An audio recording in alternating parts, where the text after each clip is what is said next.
Bismillahirrahmanirrahim. Assalamualaikum warahmatullahi wabarakatuh. Bismillah, alhamdulillah, wassalatu wassalamu ala man la nabiyya ba'dah, Sayyidina wa maulana Muhammad ibn Abdillah wa ala alihi wa sahbihi wa man tabi'a hudahu wa walah, amma ba'd. Subhanaka la ilma lana illa ma 'allamtana innaka antal alimul hakim, wa la hawla wa la quwwata illa billahil aliyyil azim. Alhamdulillah, sore ini kita masih diberikan kesempatan oleh Allah Subhanahu wa taala melanjutkan pembacaan kitab Al-Asalibun Nabawiyah fit Ta'lim. Sekarang masuk bab ketiga, Sifatur Rasul Al-Muallim. Kalimatun mujazatun an syakhsiyatir Rasulil Muallim. Satu gambaran kalimat ringkas tentang kepribadian Rasulullah Sallallahu Alaihi Wasallam sebagai pendidik. Ini musannif banyak mengutip dari kitab Asy-Syama'il Al-Muhammadiyah, tulisan Imam At-Tirmidzi. Dan Rasulullah Sallallahu Alaihi Wasallam tidak diragukan lagi, beliau itu adalah sosok teladan di dalam mendidik umatnya. Dipuji oleh Allah Subhanahu wa taala dalam surah At-Taubah ayat 128. Laqad ja'akum rasulun min anfusikum. Sesungguhnya telah datang kepada kalian seorang utusan dari jenis kalian sendiri. Dari kalangan bangsa Arab, dari kalangan manusia. Azizun 'alaihi ma 'anittum. Terasa berat atasnya apa saja yang menyusahkan kalian. Ini sifat, ada empati Rasulullah Sallallahu Alaihi Wasallam. Melihat rakyatnya susah, beliau lebih susah lagi. Ini sifat guru juga begitu seharusnya. Tidak bisa guru misalnya mengajar dalam kondisi dingin, siswanya kepanasan. Ada ulama begitu, dia di posisi naung, ada jamaahnya yang di posisi yang sedang kepanasan, maka ditegur oleh ulama yang lain. Karena hendaknya dirasakan ini, saya sedang dalam kondisi bernaung, murid dalam kondisi kepanasan. Sebagai kepala negara lebih lagi beliau. Terasa sangat berat kalau rakyat itu susah. Harisun alaikum. Beliau sangat menginginkan kebaikan atas kalian. Ingin umatnya itu sukses. Ini ada nggak dalam diri kita? Bil mu'minina raufur rahim. Terhadap orang-orang yang beriman, beliau itu sangat welas asih dan sangat sayang kepada mereka.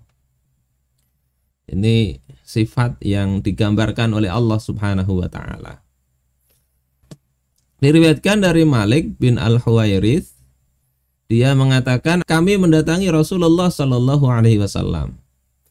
Jadi bukan hanya Malik bin Huwairits, tapi dengan yang lain. Wa nahnu syababatun mutaqaribuna.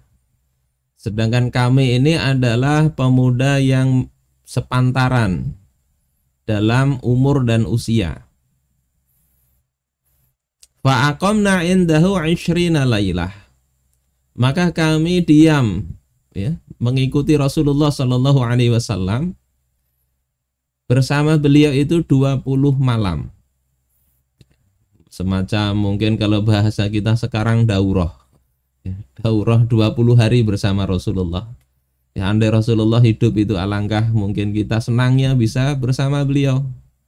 Bukan hanya umrah tapi bisa mulazamah, ikut mungkin beberapa hari menghadiri beliau Sallallahu Alaihi Wasallam. Ini Malik bin Huwairits dan teman-temannya datang kepada Rasul, berkumpul dengan beliau 20 malam. Fadhanna anna qad ishtaqna ila ahlina. Maka beliau menduga bahwasanya kami ini telah rindu kepada keluarga kami. Jadi ini Rasul, ya, sebagai pendidik beliau tahu murid-muridnya ini bisa jadi kangen dengan orang tuanya. Sa'alana amman tarakna fi ahlina. Maka beliau bertanya kepada kami tentang keluarga kami yang kami tinggalkan. Jadi seorang guru, pendidik, jangan mengedepankan programnya aja. Ingat perasaan santri atau siswa. 20 hari Rasulullah sadar ini, kangen ini dengan keluarganya.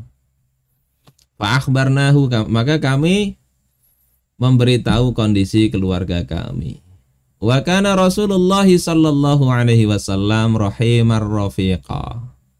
Dan adalah Rasulullah sallallahu alaihi wasallam, beliau itu sangat penyayang, sangat santun kepada murid-muridnya. Faqala, maka Rasul katakan, irji'u ila ahlikum.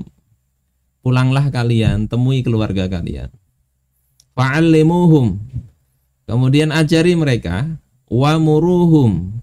Perintahkan mereka untuk melakukan kewajiban-kewajiban. Wasallu kama ra'aitumuni usolli. Dan sholatlah kalian sebagaimana kalian melihat aku sholat. Fa idza khadaratis sholah, kalau sholat itu sudah datang waktunya, fal yu'adzin ahadukum, maka hendaklah salah seorang dari kalian itu azan. Wal ya'ummakum akbarukum, dan hendaklah yang paling tua dari kalian, paling besar itu menjadi imam. Ini diriwayatkan oleh Ibnu Hibban dan juga Imam Al-Bukhari. Saudara-saudaraku sekalian rahimakumullah, apa pelajaran yang bisa kita petik dari hadis ini? Oleh musannif diuraikan banyak pelajaran. Ya, pertama, irtihalus syabab jama'atan ilal alim. Walaupun ini sebetulnya agak kurang fokus ya, karena kita membahas sebetulnya fokusnya ke sifat Rasul. Tapi ini oleh musannif sepertinya diuraikan panjang lebar. Jadi pelajaran pertama adalah adanya irtihal, bepergiannya beberapa pemuda kepada orang alim. Liyatalaqau minhu al-ilma, untuk talaki ilmu dari orang alim tersebut. Sampai nginep. Jadi tidak sekedar pengajian, datang di ruang Zoom setelah sejam setengah 2 jam pergi, atau sebelumnya sudah pergi duluan hilang, tidak. Tapi mereka datang kepada Rasulullah, diam sampai 20 malam. Belajar fikih agama ya. Waliyas tohibuhu fatrotan, dan menemani Rasulullah beberapa fatrah, beberapa masa. Fayashhadu minhu sulukahu, sehingga mereka itu bisa melihat, menyaksikan perilaku Rasulullah sallallahu alaihi wasallam. Jadi ini pentingnya sebetulnya guru dengan murid itu bisa mengambil tidak hanya ilmu, tetapi juga adab perilaku dari sang guru itu. Oleh sebab itu ini nggak bisa diperoleh dari pelajaran online sebetulnya. Harusnya ada berteman dengan guru itu, tahulah perilakunya. Tentu kalau gurunya baik. Kalau gurunya perilakunya jelek, lebih baik nggak usah berteman. Ambil ilmunya aja cukup ya.